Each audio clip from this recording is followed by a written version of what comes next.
Mais uma quarta-feira, mais um dia de Highcast. Hoje eu estou com um convidado importado de Israel, diretamente de lá.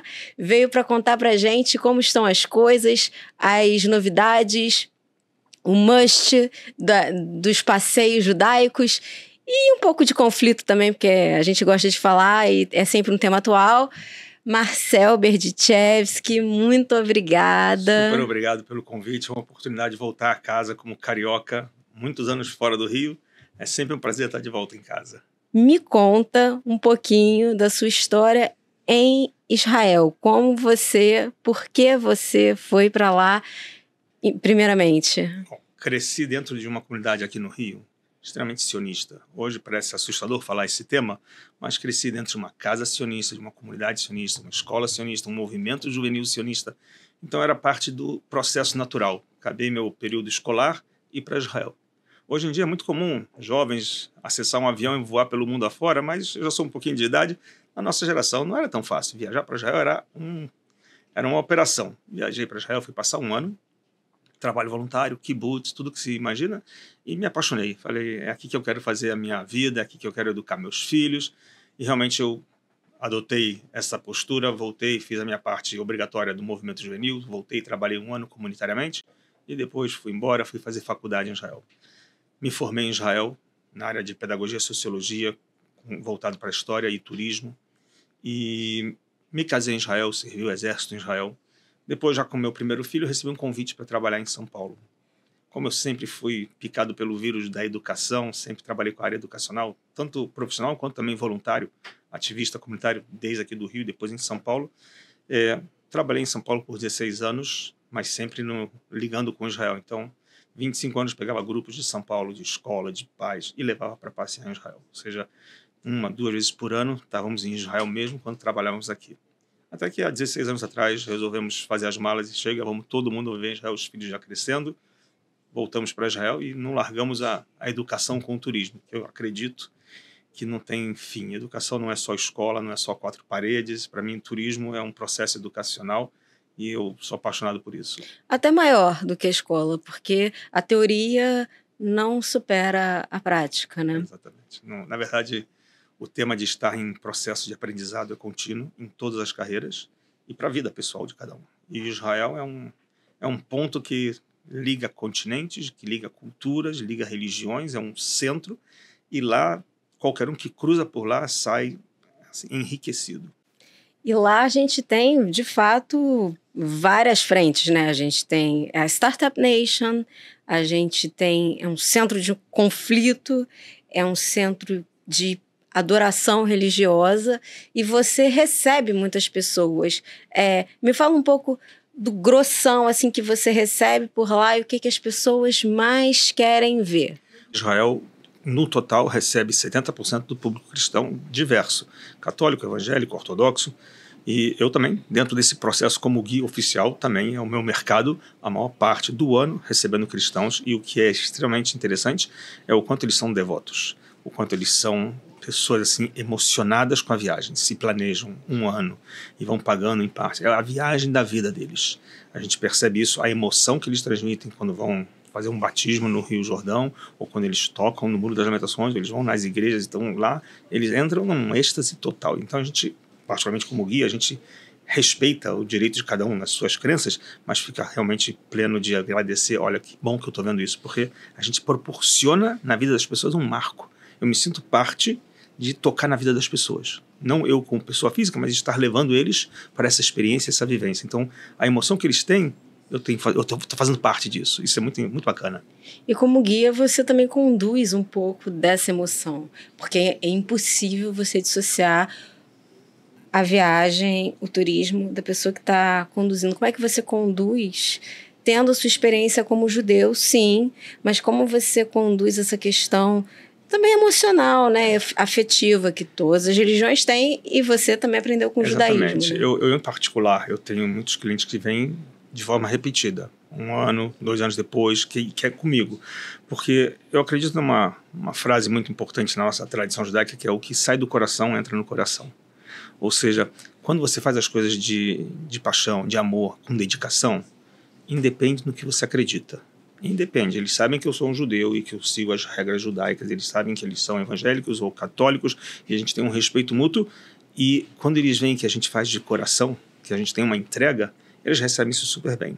E eu fico super emocionado de ver que anos depois, a gente já tem os grupos hoje, graças à tecnologia, grupos de WhatsApp, e aí Marcelo, você está no Brasil? Viram foto minha, você está aqui, vem visitar, vem até aqui.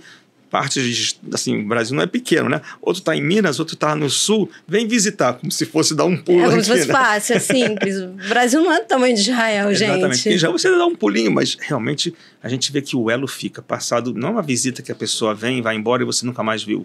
Hoje a gente tem uma ligação muito próxima. E durante esse período último, lamentavelmente com a guerra, muitos clientes de 10 anos atrás... E aí, Marcel, como vai? Tudo bem? Como estão as coisas? Me atualiza. Ou seja, as pessoas veem na gente uma referência pelo amor que eles têm a Israel e o amor que eles têm pra gente. E a gente entende e sente isso. Então é uma emoção muito grande. E a gente não pode esquecer que Jesus Cristo era judeu, né? Exatamente. É isso que muitas vezes quando a gente vem e fala assim, estamos falando de uma vida de judeus. É interessante que os judeus que deram destaque no mundo e criaram marcas. Né? A gente percebe isso em todos os segmentos do mundo cristão também. Então, a gente quando visita, a gente toca nesse fundo. Muitas vezes as pessoas nem sabem, lamentavelmente. Aqueles que nunca viajaram para Israel nunca sabem disso. E você falou, guia, nem todos os guias são iguais. Cada guia tem uma pegada diferente. E muitas vezes não gostam de mostrar esse lado. Trazem só o tradicional que eles estão acostumados a ouvir. E eu gosto de trazer, olha, Jesus era um judeu, falava hebraico, botava tefilim, usava talit, né, comia kasher. Ou seja, essas coisas nem sabem às vezes. E é interessante contar. E quais são os hotspots, assim, para... Porque a gente recebe muita mensagem, a gente tem muita visualização de cristãos e, enfim, católicos, de todas as denominações. Aí, enfim, quem ainda não teve a oportunidade de ir para Israel e quiser ir, quais são os hotspots lá? Olha, a princípio, você tem lugares que vão diferenciar entre católicos e evangélicos. Ok? Uma coisa que é incomum para todos é normalmente o batismo, o Rio Jordão. Por mais que existam 2 pontos de visitação em Israel, mas isso é devido à questão política, que um deles era, antes de 1967, era sob o controle jordaniano. Mas hoje os 2 estão sob soberania israelense. Então a visita no Rio Jordão é um marco. Aqueles que sim fazem batismo, aqueles que só olham e molham as mãos, eles sentem ali um marco. Porque outros lugares, às vezes, têm diferenças, tipo o Santo Sepulcro para o mundo católico, ou o Jardim da Tumba para o mundo evangélico, que também é o principal marco, mas são 2 diferentes. Mas você encontra eles lá, assim, muda a vida deles. Lugares que são interessantes. Evangélicos têm uma coisa curiosa, eles gostam muito do Velho Testamento. Sim. Então, muitas vezes, lugares do Velho Testamento, eu acompanhei agora, estava com uma comitiva que estava uma parte da liderança da igreja, Renascer e outras mais, apóstolos, bispos e pastores, e a gente esteve em Shiló. Shiló é um lugar que nem todos os turistas cristãos vão, que era o lugar onde ficava o santuário, o tabernáculo. Quando o povo chegou do Egito, lá ficou acampado, depois de umas paradas intermediárias, lá ficou acampado por mais de 300 anos. Eles ficaram assim, com os olhos brilhando de ter passado por lá.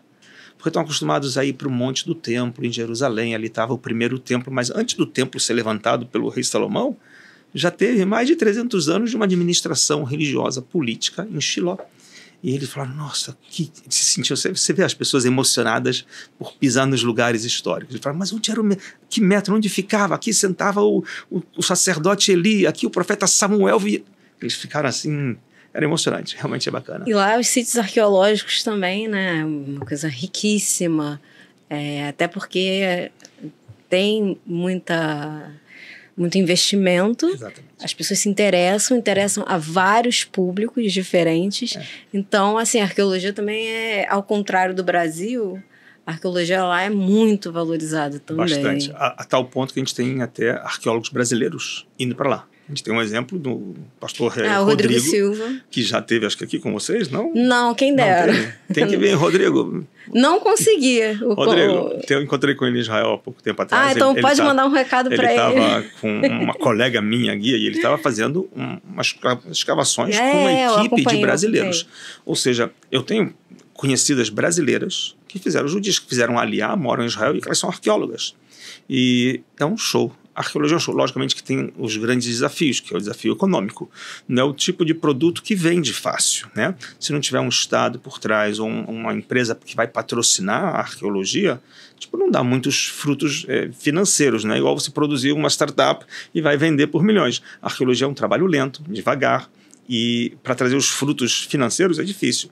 Mas eu posso falar de experiência que, assim, em mais de 40 anos vivendo em Israel entre idas e vindas, eu vou num sítio arqueológico como, por exemplo, na cidade de Aco, antiga.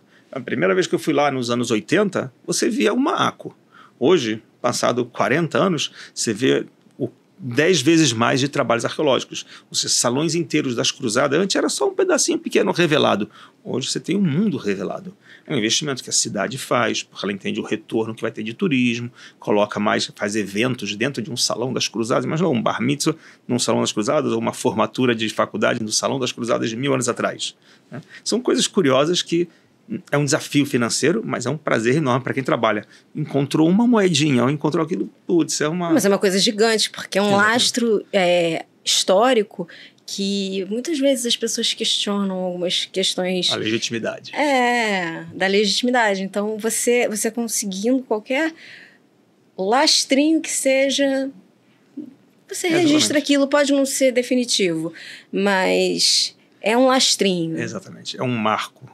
E muitas pessoas perguntam assim, mas Jerusalém, poucos anos atrás, teve dessas políticas assim de brigas midiáticas, judeus não têm direito a Jerusalém, né? Aí fala assim, mas meu Deus, Jesus era judeu, caminhou por Jerusalém, morreu em Jerusalém, né? Subiu aos céus em Jerusalém. Ou seja, como assim? Judeus não têm acesso ou não têm ligação histórica com Jerusalém? O rei Herodes, com os restos arqueológicos que você tem lá, precisa mais? Você tem todos... você não quer acreditar no Velho Testamento? Tudo bem, vai então no Império Romano, serve? Ou seja, quando o Adriano veio lá e troca o nome de Jerusalém para a Ilha Capitolina, ou seja, isso não é uma referência? Como você fazer judeus não tem relação com Jerusalém? Então é um pouco de... A arqueologia vai ser um braço que pode trabalhar na nossa conscientização e esclarecimento da história de Israel. Eu sou bióloga de primeira formação e eu queria fazer paleontologia, na verdade. Chegou um momento da faculdade que eu me questionei, porque eu estava estudando geologia, depois a gente foi para paleontologia, aí eu questionei, será? Acabei não fazendo nenhuma coisa nem outra, né? Vim para jornalismo, mas é porque eu acho que é muito importante a gente buscar, e eu estou falando isso também com você, porque você tem um curso, né, de história de Israel, que a gente até fez uma matéria para a comunidade na TV, e eu achei super interessante, na verdade, o conteúdo, e ele não é um conteúdo que é segmentado só para judeu. Principalmente. Ele é aberto ao mundo e foi assim uma ideia de um grupo de guias, um deles até biólogo também de formação e também é hoje guia de turismo, colegas que a gente tem, porque a gente trabalha numa irmandade, os guias. As pessoas falam, é concorrência. Não, é uma grande irmandade.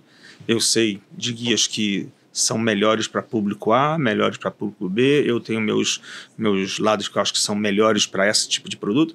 Então, a gente resolveu, com toda a história dos 2 anos, não tem turismo chegando, então vamos fazer Israel chegar até todo mundo.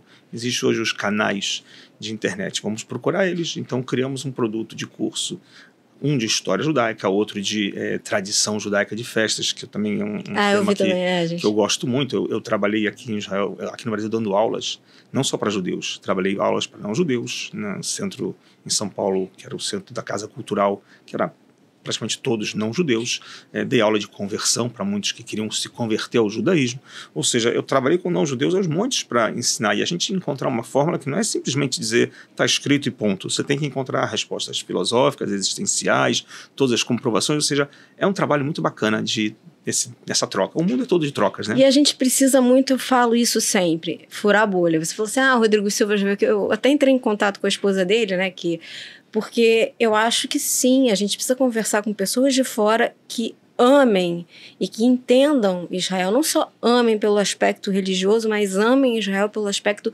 cultural, histórico, e defendam pela riqueza que Israel tem. E eu acho que esse curso, sendo aberto, porque ele é interessante para judeus, mas ele é interessante também para não-judeus. E a gente vive agora num momento que você morando lá, sabe melhor do que eu, de guerra de narrativas. Porque você vê a narrativa na sua frente. Eu não. O que eu sei é porque eu tenho contatos lá. Mas você recebe as mesmas informações que a mídia tradicional coloca e não tem muitos questionamentos. Exato. Quem são as fontes? Quem disse? Né? E aí eu acho que a gente conhecer a história, é aquela velha história de que você está fadado a repeti-la caso você não conheça. Exatamente. Então, eu acho que é um trabalho constante, né? De quebrar. E como é que você acha que um concurso como o seu, pode usar o seu como referência, pode funcionar para quebrar narrativas, para quebrar preconceitos, estigmas, não só sobre judeus, né, mas sobre Israel, porque colocam Israel em xeque.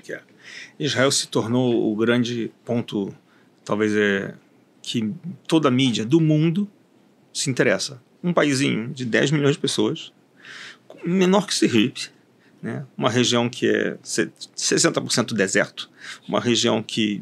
O que pode se esperar? Não tem petróleo, não tem ouro, não tem soja, não tem criação de gado. Ou seja, o que tanto se espera e por que tanto briga? Então Israel se tornou uma referência para todo mundo. Quer fazer Ibope, quer fazer teu Instagram, teu Facebook ou teu jornal ter Ibope, fala de Israel. Não importa se é verdade, as pessoas não querem saber a fonte. Exemplos da nossa guerra de 2 anos, logo no início, um episódio de um foguete que a Jihad Islâmica lançou. Caiu dentro de própria Gaza, no estacionamento de um hospital. Eu vi o filme. Ainda tive a capacidade de senso de espiritual, assim, de... Tô vendo o filme, eu peguei com outra câmera para filmar, porque eu sabia que ia ser bloqueado. Filmei o filme para ter salvo. Que você vê claramente de onde sai o míssil e onde ele cai. Mas 1 hora depois, Israel explodiu o hospital com 500 mortos. Assim, como eles conseguiram contar 500 mortos? Eu vivi aqui no Rio de Janeiro na minha infância. E teve um acidente na época, caiu da Paulo de Fronten. O viaduto Paulo de Fronten. Cara, você não tem como mensurar. Quanto tempo leva para você levantar o escudo e ver quantos morreram? De repente, os palestinos são tão hábeis na contagem, são cientistas plenos, eles conseguem identificar 500 corpos 1 hora depois, num lugar que se descobriu que o prédio está inteiro. Não, e com pessoas que estavam doentes. Então, como é que você pode garantir Mas não morreram. O foguete caiu no estacionamento, Exato. Quebrou os vidros do hospital. Aí você fala assim, tão de sacanagem, né? E o mundo cai nessa, e a BBC publica, e eles falam assim, qual é a referência? Um grupo terrorista é a referência? Ou seja, a gente vive na verdade, é uma crise moral do mundo moderno, frente ao tratamento dos profissionais. É um desrespeito ao profissional. Um cara que se forma em jornalismo e ele vai se basear numa informação de um terrorista? Não. Cara, como pode ser? Não. Né? A nossa profissão está muito deturpada. Às vezes eu tenho até vergonha de dizer que eu sou jornalista, porque eu não quero ser confundida com esse tipo de pessoa. Porque eu sempre fui muito preciosista com informação. Antes mesmo de ser jornalista, eu me preocupava em... É porque a preocupação das pessoas não é em dar informação. É de que a minha informação seja a primeira que apareça na mídia. Então, se eu vou ganhar 10 segundos ou 10 minutos antes da outra informação, eu invento uma. Morreu 500, caiu... Ninguém precisa saber. Depois, 1 semana depois, aparece uma notinha pequenininha. Olha, foi um erro. A primeira página do New York Times... É um ataque. A nota de esclarecimento é um tweet. Então, qual é a penetração disso? Isso não é só de hoje, né? Você é sociólogo também, né? Enfim, de formação. Como é que são disciplinas, né? São de esquerda, e a esquerda do Brasil, não sei exatamente se é só do Brasil ou se é uma tendência geral, porque não era tão forte assim antes, pré-7 de outubro, né? Como é que funciona lá? É tão polarizado assim ou é uma coisa mais... A sociedade do mundo hoje está polarizada. Eu conto isso para todo mundo nesses últimos tempos, que é uma percepção minha. A gente, na década de 90, vivenciou a queda do Muro de Berlim. Todo mundo deve ter essas suas imagens, nego quebrando o muro, mas isso era um marco de 2 culturas. Guerra nas Estrelas, o mundo do Oriente e do Ocidente, União Soviética do passado, Estados Unidos, uma guerra das estrelas, todo mundo vivenciou isso. Passado hoje 35 anos, quase 40 anos, a gente vive essa guerra de novo, mas dentro de casa.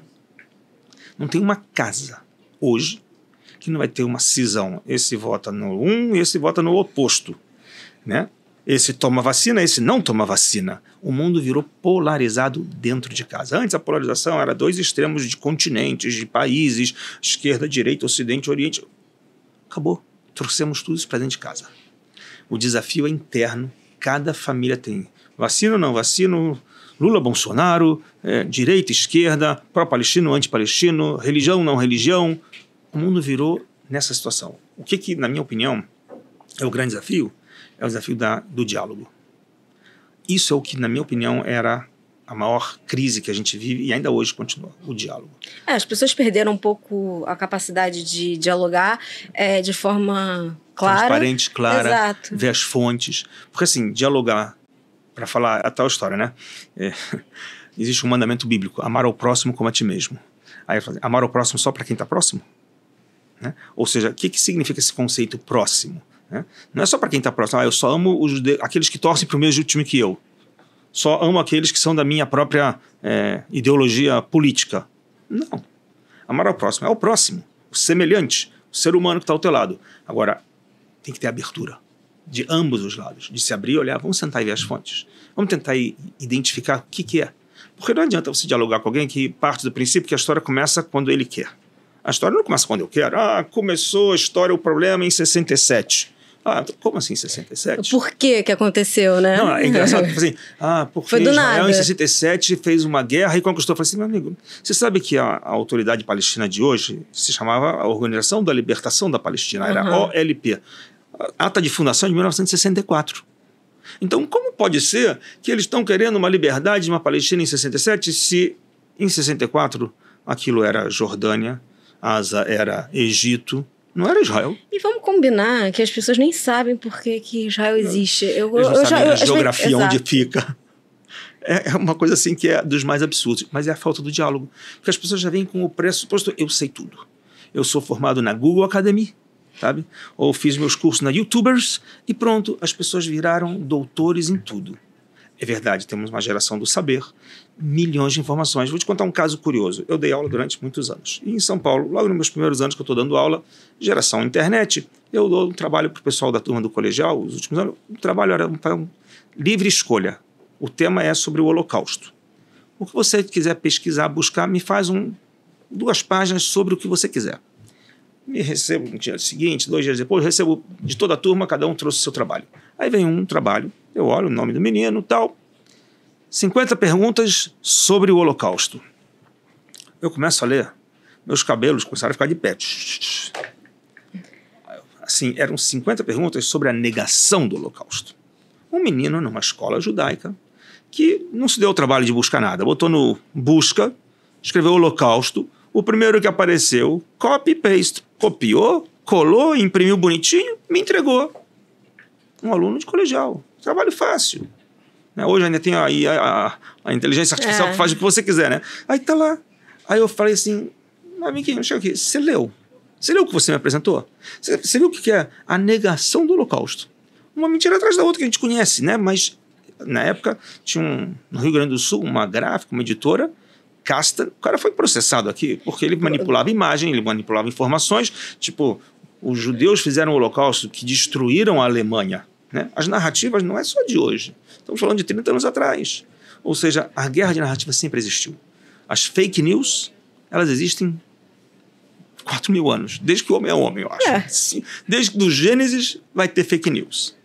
Eu acho que não existe isso, faz parte da mentira. Sabe o quê? Vou pegar um exemplo, me permita um exemplo bíblico. Por favor. Começa o Gênesis. Deus criou o homem e a mulher, o fruto proibido, né? Tinha a cobra. E aí falou para não comer, né? E aí vem a Eva e falou, não come nem toca. Por quê? Porque a cobra não pode. Aí vem a cobra e empurra a mulher. Ela tocou, então não aconteceu nada, então pode comer também. Ou seja, é uma informação... É um detalhe. Um detalhe da informação, né? Que não era verídico, que já virou todo o problema. Ou seja, o fake news já tem lá bíblico. Ok? Ou seja, se a gente entende que o problema está na fala, e a grande questão é que depois de tudo isso, Deus na Bíblia chega para o homem e fala assim, onde você estava? A Ica. Onde você estava? Tipo, Deus não sabe onde ele está? Me escondi atrás da árvore. Não, ele não está te perguntando o geográfico. Onde você estava com a cabeça? Te falei uma coisa? Não foi uma regra? Onde você estava? Cadê tua moralidade, tua responsabilidade? Então, o mundo hoje não quer responsabilidade. Cada um inventa, fala o que quiser. Um grão, como é que vai? Tem um ditado em português, né? Acrescenta um ponto, cada grão... Quem conta um ponto aumenta um ponto, né? É isso. As pessoas criam um ponto como você acha que não vai acontecer nada. Mas assim, se a gente vem de um mundo científico, vamos ser cientista agora e vamos ir para o espaço como astronauta. Sabe o quê? Ok, traça uma reta. Vamos daqui até Marte. Sabe o quê? Nós dois vamos competir. Quem chega primeiro em Marte? Mas aí, sabe o que? Eu fiz uma sacanagem. Botei no teu plano lá. Um ponto eu desviei no programa. Eu vou para Marte, você vai parar em Júpiter. Porque um ponto à distância vai para outro caminho. Totalmente. Basta um ponto e você, ao longo do tempo, está longe da verdade. E a gente teve um episódio ontem, né? Que foi gravíssimo, de um atentado terrorista. E 2 episódios, na verdade. Né? Um em Jerusalém e um episódio que ainda é uma grande incógnita no Catar. A gente teve um episódio que, curiosamente, foi feito num... Jerusalém, 50% dela é religiosa. Né? Foi feito num bairro de pessoas muito religiosas. E a reação imediata que teve com 2 religiosos armados. Um que faz o serviço militar e um outro que tem porte de armas. O que é parte de uma mudança também da narrativa de que religiosos não fazem exército. Né? Mas o cara que é do exército e está lá. E um outro que tem porte de armas, que também faz parte da política de um dos ministros que falou que tem que ter porte de armas liberados e não ficar numa sociedade onde tem conflitos, cada um livre, leve e solto. Né? Porque imagina, se todo mundo também lá tem acesso, né? Exatamente. E de forma legal, legítima. A pessoa tem ficha limpa, ele vai ter arma. Ele fez exército, ele tem conhecimento, então é normal. Então a gente vê, primeiro de tudo, que uma narrativa ali já quebra com esse atentado. Porque se não tivesse isso lá, era uma chacina. Entra no ônibus com metralhadora. Então esse é mais um dos milagres que a gente vive. A gente vive num país dos milagres, literalmente. E o segundo episódio, que foi no Catar, que é realmente, primeiro de tudo, uma grande revolução. Né? Na verdade, a gente, nesses 2 anos, passa por isso. Israel enfrentando frentes diversas e não só recebendo, mas também indo. Primeira vez que Israel vai até o Irã. A Força Aérea Israelense cruza os céus do Irã como se estivesse passando aqui pela praia de Copacabana, Botafogo aqui. Ou seja, o que Israel fez no Catar, não sabemos se deu certo. Tem hoje também a guerra de narrativas, matou, não matou, isso também não faz a mínima diferença. Para mim, não faz diferença nenhuma se matou ou não matou os caras. Porque a gente cresceu com uma cultura que Israel não vai deixar impune o terror. Quando teve as Olimpíadas de Munique e mataram os israelenses, todo mundo deve ter visto o filme Munique, não ganhou nada com isso, mas vejam o filme Munique, né, da operação do Mossad. Não importa se vai levar 1, 2, 5, 10 anos, não vai ficar impune. Um dia eu te pego, em algum dia. Em algum ponto, se der a bobeira, eu te acabo. Ou seja, Israel vai caçar todos esses líderes do Hamas aonde eles estiverem. Não vai ficar escondido lá no último andar, na cobertura do melhor hotel do Catar, não. Se não acertou hoje, você nunca vai dormir com a cabeça tranquila no teu travesseiro. Eu acho que você sendo adversário de Israel, as pessoas brincam muito com a imagem do Mossad, justamente por causa, depois do filme Munique, né? Que, enfim, teve uma boa bilheteria na época. Eu assisti algumas vezes já, eu gosto muito dessa história específica. E o filme eu gosto muito do Eric Bana, né? Mas as pessoas brincam, mas eu acho que é verdade. Eu acho que você, quando você desafia um adversário forte, que você sabe que tem essa mentalidade de eu espero, mas eu vou atrás, eu vou investigar. Eu vou descobrir o que aconteceu e eu vou descobrir quem você é. Isso, de fato, deve assustar. E eu acho que eles atacam dessa forma por causa mesmo da cultura de serem mártires, né? Exatamente. Não é qualquer um que tem peito para... São 2 problemas, né, na verdade. A cultura da martirização, que o Islã é parte dessa educação de que a morte santifica, em nome de Alá, a morte santifica. Totalmente oposto do mundo judaico, né, que a vida é sagrada, transgredido todas as leis pela vida. No mundo islâmico, morrer em nome da causa santifica, ele é um mártir. Aí introduzem a política de que a família vai receber aposentadoria contínua até o fim da vida, né? Vamos pagar. Se você matou muitos judeus, você ainda ganha mais, a família. Ou seja, tem uma política dentro da religião, mistura uma política com a religião e isso potencializa o problema. Esse é um dos grandes desafios que a gente tem, porque é um processo cultural. Isso vai desde pequeno. A criança, desde os 3 anos de idade, está sendo doutrinado na escola e na mesquita, recebendo a doutrina da martirização.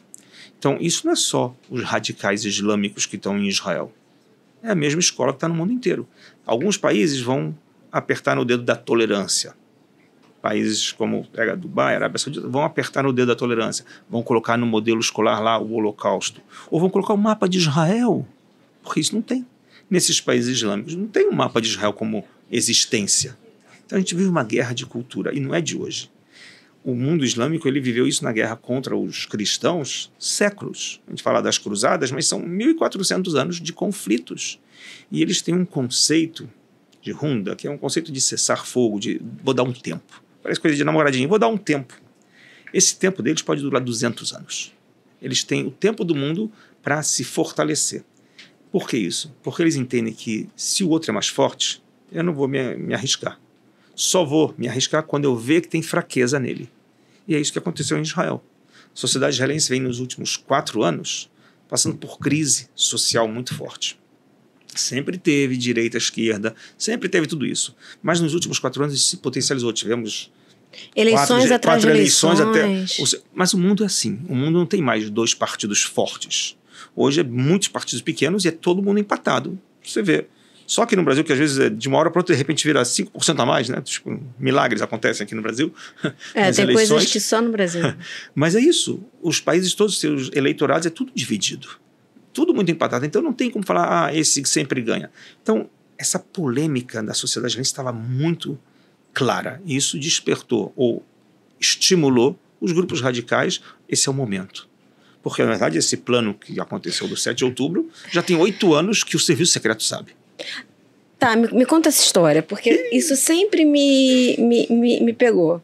E me pega em conversas com pessoas. Sim. Que me perguntam assim, mas se Israel é tudo isso, como tem o serviço, como deixaram acontecer? Então eu te pergunto, eu transfiro essa pergunta. Eu ouvi essas perguntas muitas vezes. Como deixaram acontecer?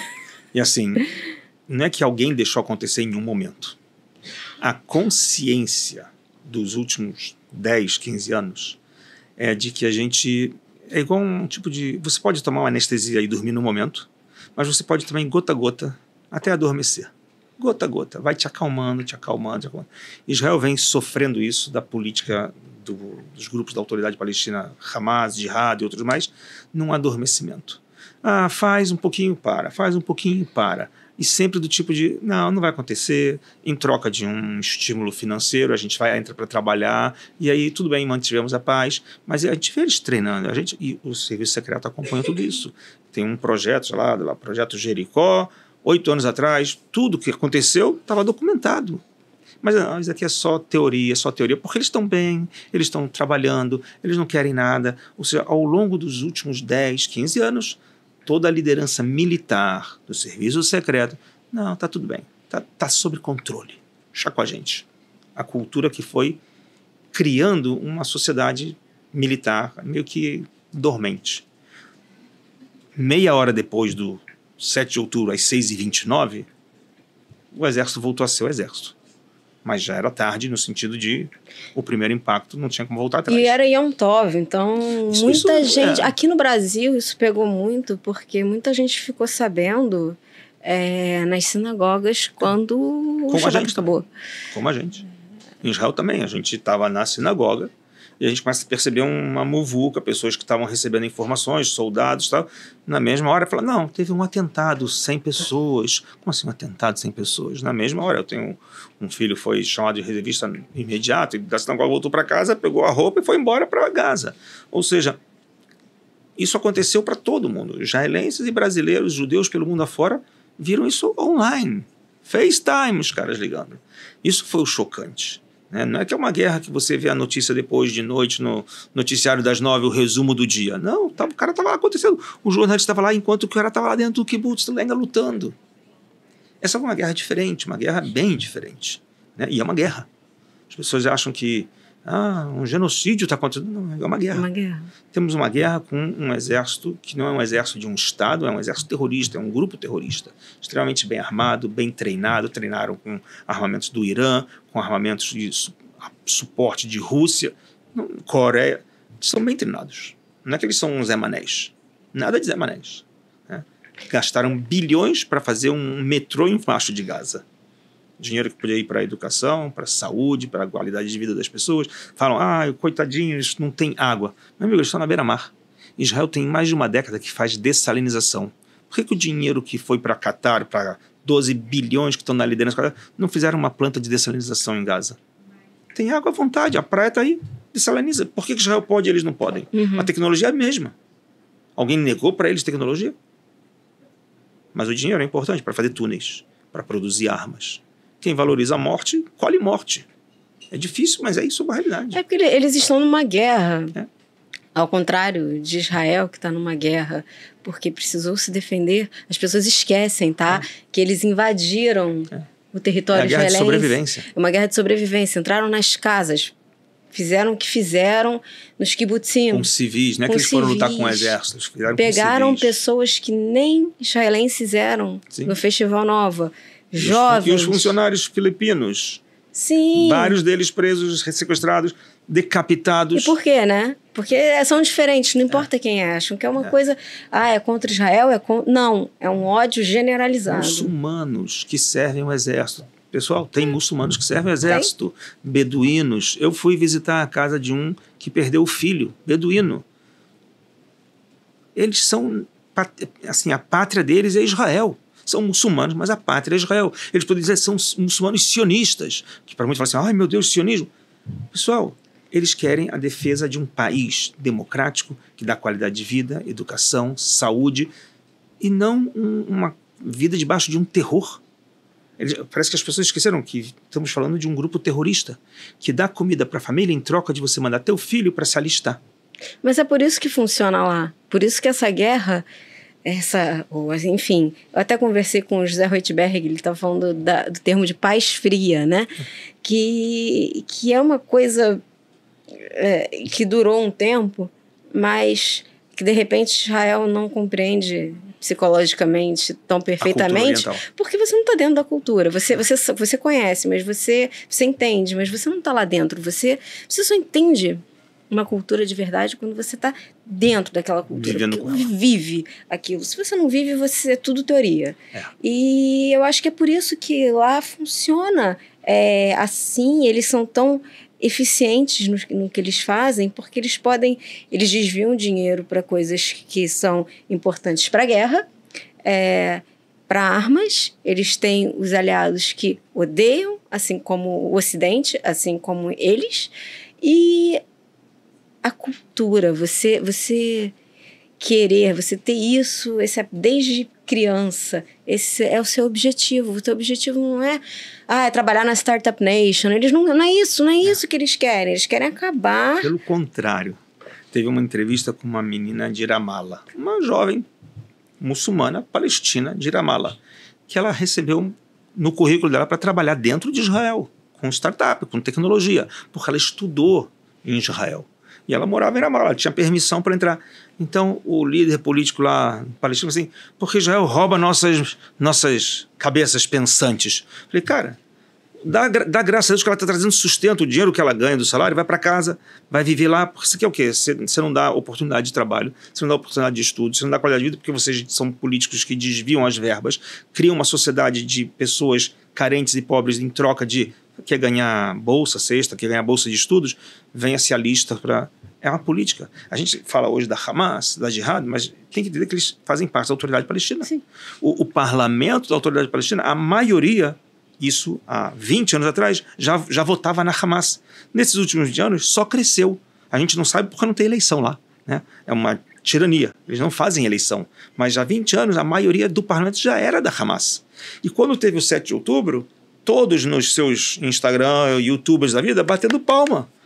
Saiu essa semana, de novo hoje com a história do Catar, os caras do Catar lá, todo mundo durante essa hora da reza, cantando de alegria pelos ataques do 7 de outubro. Então fala assim, são inocentes, não tem nada a ver, eu sou da autoridade palestina, não sou da Hamas. Amigo, são todos, nesse sentido, bem iguais. Porque, assim, a escola é a mesma, a mesquita é a mesma, todo mundo frequenta o mesmo modelo educacional, o mesmo imã, então você está igualzinho a eles. Isso que você não atua com o terror é porque você escolheu atuar, talvez, na política, ou porque você quer ser um profissional X. Mas quando tiver carência ou tiver um problema de emoção, porque sabe que muitos dos ataques terroristas, é curioso isso, o cara que fez o atentado terrorista, ele, há 20 anos ele tinha ficha limpa, agora ficou assim, por quê? Porque ele teve um problema financeiro, ou porque ele teve um problema de família, relacionamento, ou brigou, namorou, alguém chifrou, etc, etc. Aí ele agora está com a imagem queimada, e se ele morre pela causa, ele é um herói.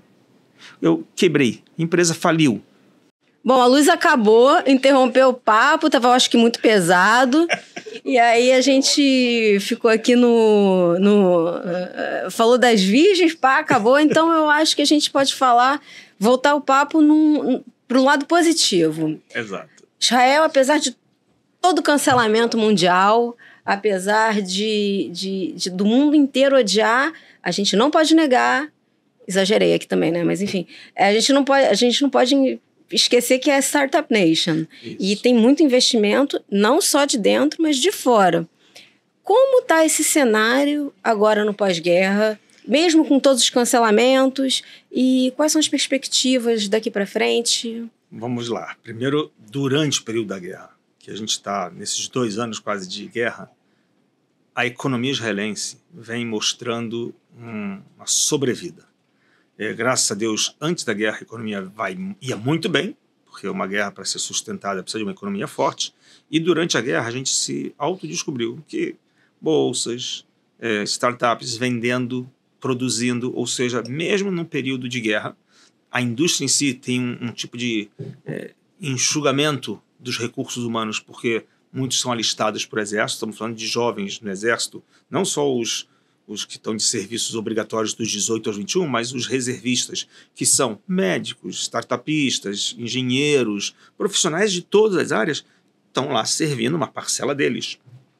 Então, algumas empresas de startup enxugaram um pouco o seu mercado de recursos humanos, diminuiu, mas continuam trabalhando. E, por incrível que pareça, a gente vê que mesmo com toda a situação de guerra, os investimentos continuam, a produção e a venda continua. Isso é uma coisa também pós-corona. Antigamente as pessoas tinham que viajar até o mercado lá, vai para Chicago, vai para Nova York, vai para Londres e vamos vender. Tá? Hoje em dia é um clique, né? No Zoom, ou Google Meet, qualquer um desses clicou, estamos sentados cara a cara com empresários de outro lado do mundo. Você economiza na viagem, economiza na hospedagem, você economiza no tempo, você faz 3 reuniões com 3 empresas em lugares diferentes, tudo em 1 hora aqui, e você continua vendendo.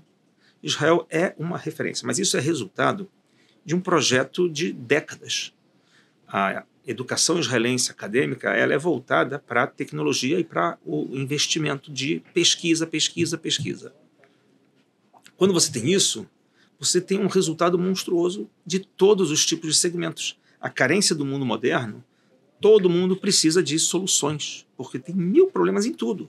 Conversei com um colega que ele trabalha com isso. Ele falou, olha, eu produzo tecnologia, e eu procurava alguém que me fornecesse certos produtos. Porque, refrigerar comida. Todo mundo tem produtor de comida, o Brasil é um celeiro do agro, etc. Tem que refrigerar comida, né? Como é que você faz isso? Os caras faziam com manual, botavam o termômetro lá, 1 a 1. Cara, você acaba daqui a 10 anos o teu produto quando já escala. Entraram no mundo digital, entraram no mundo da tecnologia. Hoje você tem num aplicativo tudo de dezenas de lugares do Brasil inteiro, tudo controlado, tudo digital, sobe temperatura, diminui temperatura. Startups.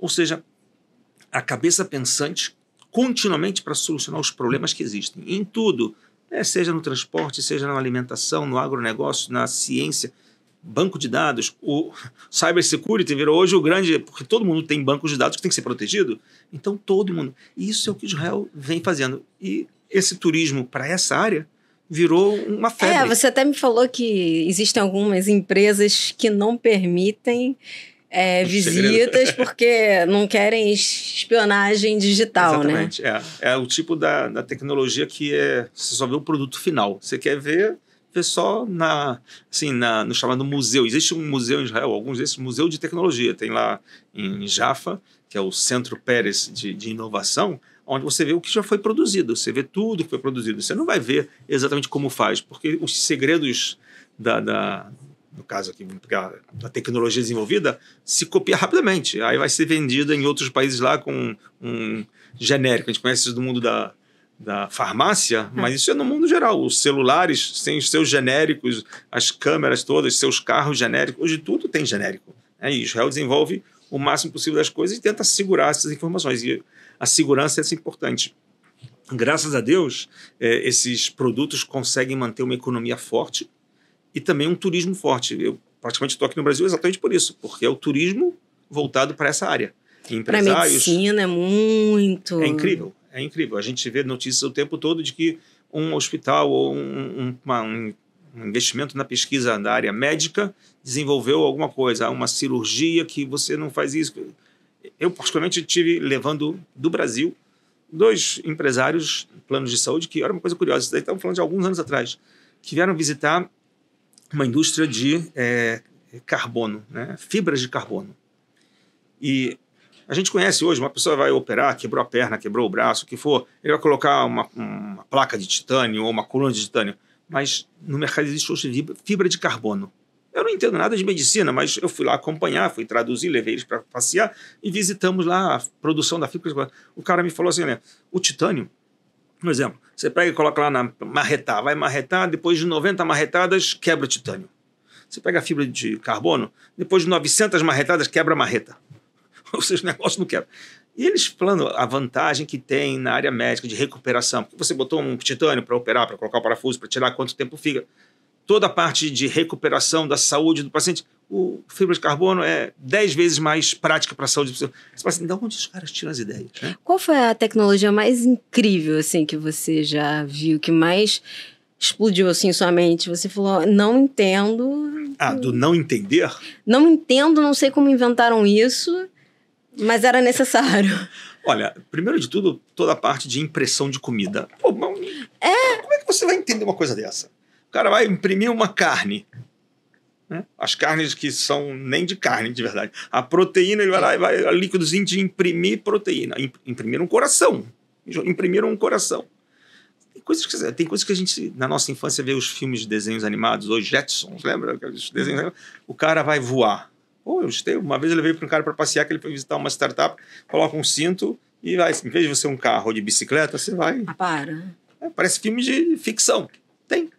Tem ainda as dificuldades de investimento, de custo, de segurança, do tipo, hoje você vai voar. Eu vim num voo, qual foi? São Paulo, Belo Horizonte. Aí estava com atraso, não sei o quê. Aí eu falei, chegar lá meia hora depois, 40 minutos depois. Aí chegou 5 minutos depois, eu falei, o cara, o que ele fez? Acelerou, encontrou, pediu autorização para uma rota mais curta e chegou. Agora, imagina se todo mundo tiver, que nem você tem uma bicicleta ou tem a ciclovia. Imagina se tiver todo mundo voando.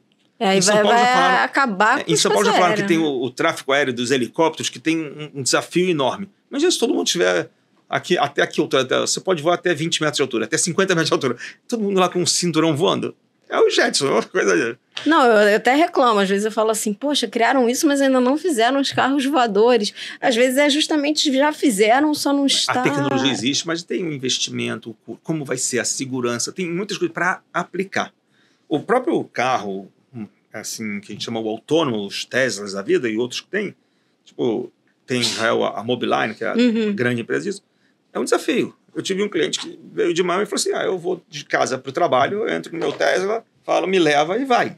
Mas isso, o mundo tem que estar preparado para isso, as estradas, e tem que ser ainda seus pontos ainda de falhas. A luz, o ângulo do sol pegou, aí o sensor não viu, aí bateu. Ou seja, tem as falhas, que nem o ser humano tem falha, né? O ser humano também tem falha. Então a tecnologia ela é um show que se cresce o tempo todo, mas assim, muito rápido. Você fala uma coisa ontem, amanhã já tem a solução, e amanhã já está velho, já tem uma coisa nova. É muito rápido isso tudo, esse mundo. Eu vejo você todo super empolgado com todas as partes, né, do seu trabalho. Qual é a que você mais curte dentro do turismo? Bom, como eu falei, eu faço do coração, então você se empolga com tudo. Mas o que eu mais curto é ver as pessoas quando elas se emocionam. Se é o cara indo para Galileia e ele vê o lago da Galileia e ele canta e dança no mar da Galileia, no barco. ou se ele está no Muro das Lamentações ou numa igreja. Eu vejo quando o cara está emocionado e ele chora. Quando eu vejo isso, eu tenho prazer. Porque eu sei que você tocou no coração da pessoa. E o cara vai 10 anos depois, e eu tenho clientes de mais de 10 anos que mantemos contato hoje, graças à tecnologia. A gente se fala, o cara fala assim, cara, minha vida mudou. Ou sabe o que? Está até hoje no meu coração marcado aquela emoção que a gente teve.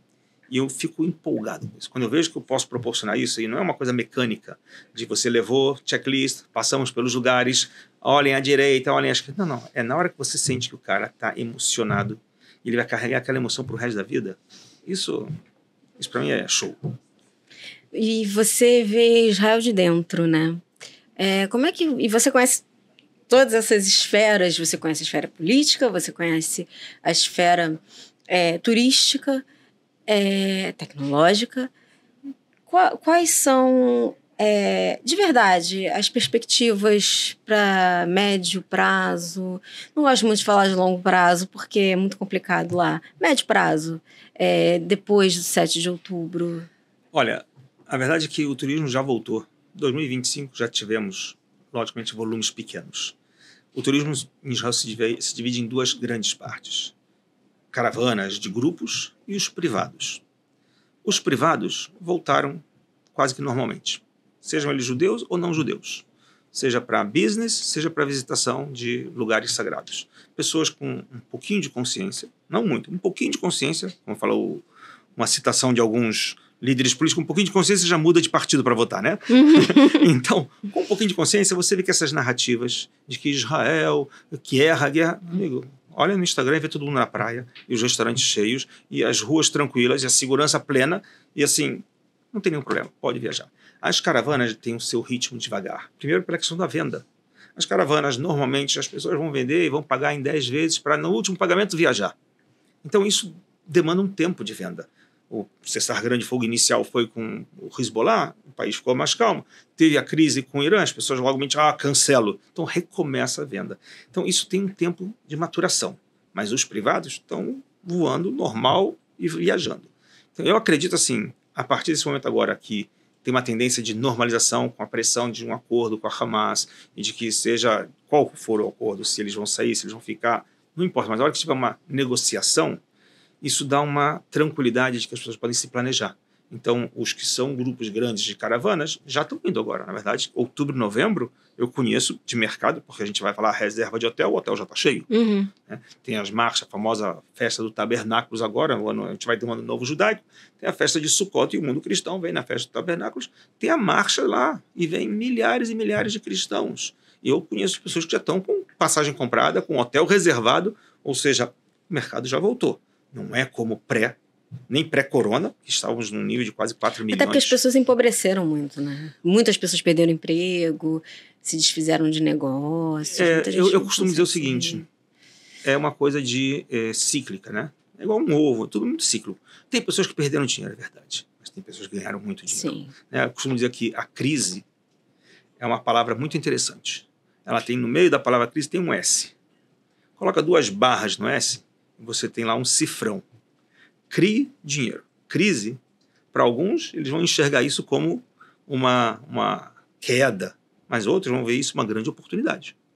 Então, tem pessoas realmente, a economia e o dólar, etc., mas tem pessoas que estão ganhando muito dinheiro com a crise, com os novos desafios. Então, na verdade, é de novo enxergar. Olha o meio copo, tem meio copo vazio, mas tem meio copo com água. Então, pessoas que enxergam meio copo com água, os que têm uma visão empreendedorista, eles vão aproveitar essas épocas e vão criar. E vão viajar. E eu vejo isso, pessoas viajando pelo mundo afora. Corona, que foi um período tão difícil... Você não tinha nem o que fazer, né, na verdade. Já estava fechado. Mas você vê as pessoas fazendo de tudo. E onde tinha oportunidade, já estavam viajando. Falei, os caras não trabalham. Bom, todo mundo viajando. Da onde? E Israel também é um país que, por incrível que pareça, o israelense, na primeira oportunidade que tem, os aeroportos estão cheios. Estão voando. Os israelenses estão pelo mundo afora. Sofrem, porque hoje tem um antissemitismo muito forte nos países esquerdas, etc., europeus. Então você vê lá um israelense que ele tem que esconder sua estrela de Davi, ele não pode estar com a camisa escrita em hebraico, se ele tiver uma kippah ele tem que disfarçar. Ou seja, o israelense hoje pisa em ovos quando viaja para muitos países. né? Lamentavelmente, parece que voltamos há 100 anos atrás e estamos lá na década É porque a gente de 30. nunca saiu. Minha teoria é de que as pessoas ficam com mais coragem nessas épocas de... Tira a carapuça, né? Tira a máscara. Exatamente. A máscara social. Esquecem que um preconceito revela outros 500. Outros 500, exatamente. Mas eu acho que a gente nunca deixou esse tempo de trevas muito para trás, não. É verdade. E é isso a nossa responsabilidade de propagar luz. Porque as trevas existem. Elas estão aí. Nossa responsabilidade como judeus e Israel como nação é exatamente mostrar luz. E é por isso que esse tipo de turismo interessante de Startup Nation, etc., é o seguinte, meus amigos, a gente veio aqui para fazer o bem no mundo. O Estado de Israel existe há 77 anos para fazer um bem, não só para a gente. E você até transmite isso no seu Instagram. O nosso papel é levar para o mundo coisas boas. Viemos ao mundo para fazer o bem. Você não quer? Vai ter que enfrentar a guerra. Mas nosso papel é fazer o bem. Em todos os lados. Na tecnologia, em todos os lados. Essa é a nossa missão. Essa é. E esse papo tá ótimo, mas eu tô com muito medo da luz cair de novo. Eu queria que você deixasse um recado para quem tá assistindo a gente, que de repente tem um pezinho atrás com Israel, ou até para quem não tem um pezinho atrás, que tem muita vontade de conhecer, mas ainda não foi. Deixa um recado aí para alguém que vai assistir a gente. Esse podcast que foi um pouquinho caótico, mas muito gostoso de fazer. Muito bom. A verdade é que a minha mensagem que eu sempre falo para todos, pessoal, Israel não dá para ser virtual. Israel não dá para ser somente à distância. Israel tem cheiro, tem brisa, tem a sensação, o tocar na pedra, seja na pedra da igreja, na pedra do Muro das Lamentações. Israel é algo de vivência plena. Entrar na água, seja de mergulho nos corais em Eilat, ou seja no Lago da Galileia, é tocar, sentir. Então, conhecer Israel não dá para ser só YouTube, Google e Instagram. Falaram de Israel. Mesmo para você formar tua opinião política, tua ideologia, venha conhecer. Esteja presente, sinta na pele e depois você toma uma opinião. Eu não tenho nada contra quem pensa diferente de mim. Direita, esquerda, religião, não religião, nenhum problema. Pode pensar diferente, mas primeiro conheça. Venha experimentar, conheça, aí depois você pode ter tua opinião. Quero ver não gostar, né? Exatamente. Uma vez que você é picado, você vai amar a terra. Muito obrigada. Fala pro pessoal também o seu @ onde as pessoas te encontram. Me encontram no Instagram marcel.em.israel. Marcel em Israel. Difícil de errar, né? Marcel em Israel recebe todos vocês. Então, pessoal, ficamos por aqui. Por favor, curtam, compartilhem, comentem, mandem para os seus amigos, porque hoje foi uma edição com problemas técnicos que a gente não esperava, mas saiu. E vocês já sabem, às quartas-feiras nós assistimos o Highcast e semana que vem, firmes e fortes aqui novamente. Então, até a próxima.